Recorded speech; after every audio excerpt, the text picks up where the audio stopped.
पृथक मिथिला राज्य को लेकर विद्यापति चेतना समिति द्वारा एक दिवसीय धरना आयोजित। एकमात्र संकल्प ध्यान में पृथक मिथिला राज्य हो, संविधान में मिथिला मैथिली को राजनीतिक कुदृष्टि से बचाने एवं इसका निदान कर संपूर्ण मिथिला क्षेत्र का सर्वांगीण विकास हेतु पृथक मिथिला राज्य का गठन करने के लिए विद्यापति चेतना समिति एवं आदर्श मिथिला पार्टी एवं मिथिला विकास समिति के तत्वावधान में रविवार को शंकर चौक मंदिर परिसर में एक दिवसीय धरना का आयोजन किया गया। इस धरना कार्यक्रम की अध्यक्षता विद्यापति चेतना समिति के अध्यक्ष राधाकांत ठाकुर एवं संचालन महासचिव जयराम झा के द्वारा किया गया। इस अवसर पर मुख्य अतिथि बैद्यनाथ चौधरी उर्फ बैजू, साहित्य अकादमी के पूर्व अध्यक्ष कमलाकांत झा, चंद्रशेखर झा, पूर्व प्राचार्य प्रकाश चंद्र खां इस धरना कार्यक्रम को संबोधित किया। वहीं इस अवसर पर सुरेश्वर पोद्दार, डॉक्टर शिलेंद्र कुमार, उमेश चंद्र भारती, रणधीर सिंह, रविंद्र कुमार झा, प्रोफेसर ललित कुमार मिश्र सहित अन्य वक्ताओं ने अपने उद्गार व्यक्त किया। वक्ताओं ने कहा कि 8 करोड़ मिथिलावासी की अस्मिता और विकास से संबंधित मुद्दों को उठाया जाना जरूरी है।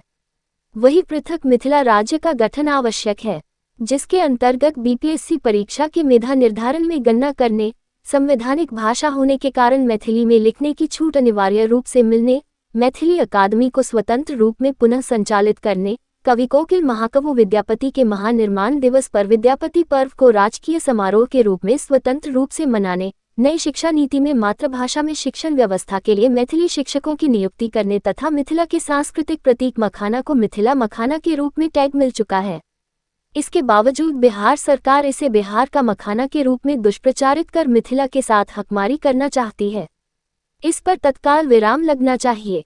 सुरेश्वर पोद्दार ने कहा कि मिथिला राज्य का निर्माण की मांग बहुत पुराना है। वही मैथिली संवैधानिक भाषा संविधान की 8वीं सूची में शामिल होने के बावजूद इस भाषा के विकास के लिए बिहार सरकार की द्वारा बार बार अनदेखी की जा रही है। साथ ही कहा कि मिथिला के लोगों द्वारा मालगुजारी एवं सभी प्रकार के टैक्स देने के बावजूद सारा पैसा विकास के नाम पर दक्षिण बिहार में ही खर्च किया जा रहा है, जबकि मिथिला के क्षेत्र में उद्योग धंधे एवं कल कारखाने नहीं रहने के कारण लोगों का तेजी से पलायन हो रहा है। पहले से भी स्थापित उद्योग धंधे सारे बंद पड़े हुए हैं, जबकि मिथिला क्षेत्र में पर्यटन की असीम संभावनाएं हैं, फिर भी सरकार के द्वारा कोई ध्यान नहीं दिया जा रहा है। ऐसे में मिथिला राज्य का गठन बहुत ही आवश्यक है। छोटे छोटे राज्य का गठन करने से ही संपूर्ण एवं सर्वांगीण विकास संभव है। इस अवसर पर रघुनंदन पोद्दार, अजीत पोद्दार, मोहम्मद अब्दुल रहमान, मोहम्मद सरफराज उद्दीन, मोहम्मद असगर आलम, मोहम्मद नजरे इमाम, बलेश्वर भगत, सुशील कुमार शर्मा, रोजी प्रवीण, सब्या प्रवीण, हरिओम मंडल, राम शंकर सिंह, अनिल मिश्रा, जयकांत मिश्र, डॉक्टर जयप्रकाश खां, प्रमोद शाह सहित बड़ी संख्या में धरना में लोग शामिल हुए। किस विषय को लेकर आज एक दिवसीय धरना पे आप लोग बैठे हुए? आर्थिक आजादी के लेल, सामाजिक आजादी के लेल, शैक्षणिक आजादी के लेल, भाषाई आजादी के लेल, इंडस्ट्रियल आजादी के लेल, बाढ़ सुखाड़ बिजली के अस्थायी निराकरण के लेल बिना मिथिला राज्य से नहीं हेतै। पहिने तो मिथिला देश छल।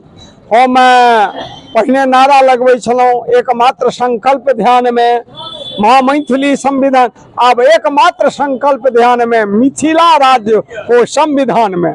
हम दूटा बात अहाँ के फरमान दै छी जे ई चुनाव जे हैत 24 के, जैमें पार्लियामेंट के एक पार्टी के हम सब कहबन जे अपना मैनिफेस्टो में यदि मिथिला राज्य नहीं जोड़ता तो ओकरा वोट नहीं देबाक चाहिए, ओकरा बहिष्कार करबाक चाहिए।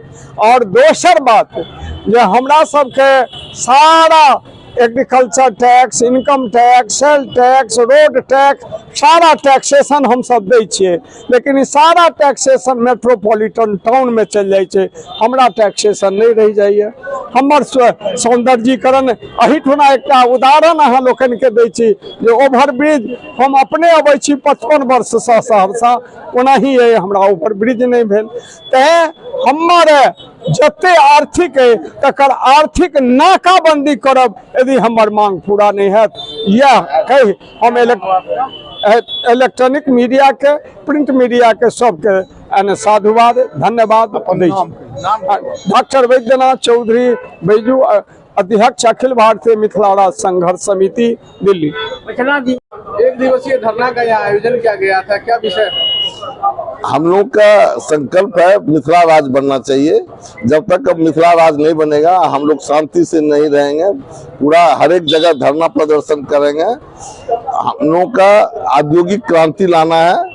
यहाँ बहुत पिछड़ापन है, बेरोजगारी की समस्या बहुत ज्यादा है, उसको दूर करने के लिए हम लोग हर एक पंचायत में और जिला स्तर पर बड़े बड़े उद्योग लगाने की सपना देख रहे हैं। हम लोग का राज्य जब तक नहीं बनेगा तब तक आर्थिक विकास नहीं होगा। ज्यादातर हम लोग का बजट का पैसा दक्षिणी बिहार में चला जाता है, उत्तरी बिहार में बहुत नगण्य आर्थिक सहयोग मिल रहा है।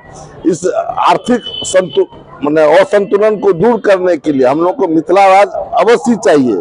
हमारे ये भाई साहब हैं, ये इतने बुढ़ाए हो गए, इतने दिन से संघर्ष कर रहे हैं, लेकिन आज तक राज्य की सपना पूरा नहीं हुआ।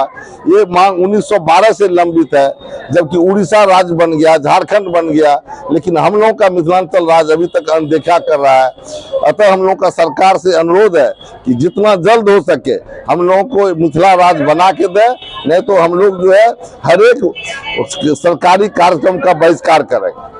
क्या नाम है आपका? मेरा नाम इंजीनियर सुरेश्वर पोद्दार, मैं रिटायर्ड चीफ इंजीनियर हूँ। फिलहाल मैं सलाहकार के रूप में सरकार में काम कर रहा हूँ।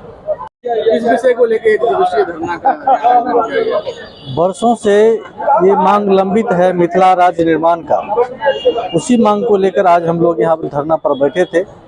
मिथिला राज्य निर्माण होने से इस क्षेत्र का हर तरह से विकास होगा, भाषा के क्षेत्र में, सांस्कृतिक के क्षेत्र में, पर्यटन के क्षेत्र में, उद्योग के क्षेत्र में, और इस क्षेत्र का विकास के लिए ही मिथिला राज्य का मांग हम लोग कर रहे हैं।